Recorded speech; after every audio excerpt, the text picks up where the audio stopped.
मी करणार आहे चटपटी भेळ। त्याच्यासाठी लागणारं साहित्य: हा तिखट, मीठ, लवंग घेतलेले चुरमुरे आहेत,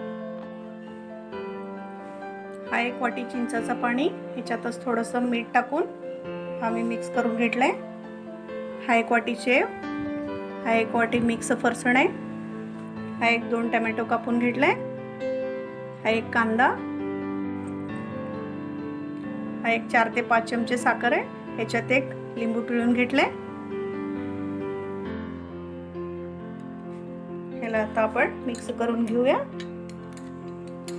हे चिंचाचं पाणी आहे, ह्याच्यातच मी थोडंसं मीठ टाकून घेतलं होतं।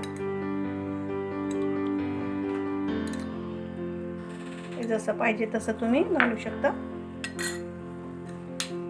हा साखर आणि लिंबाचा रस घातलेला आहे।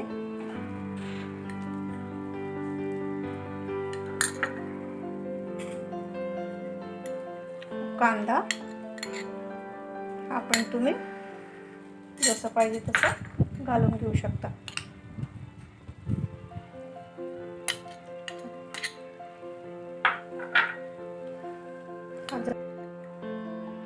हे थोडंसं शेव, हा मिक्स फरसाण आहे,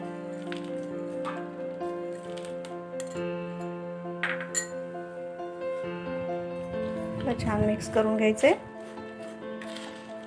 हा चिंचाचा पाणी आणि लिंबाचा रस, साखर असल्यामुळं खायला खूप चांगला लागतो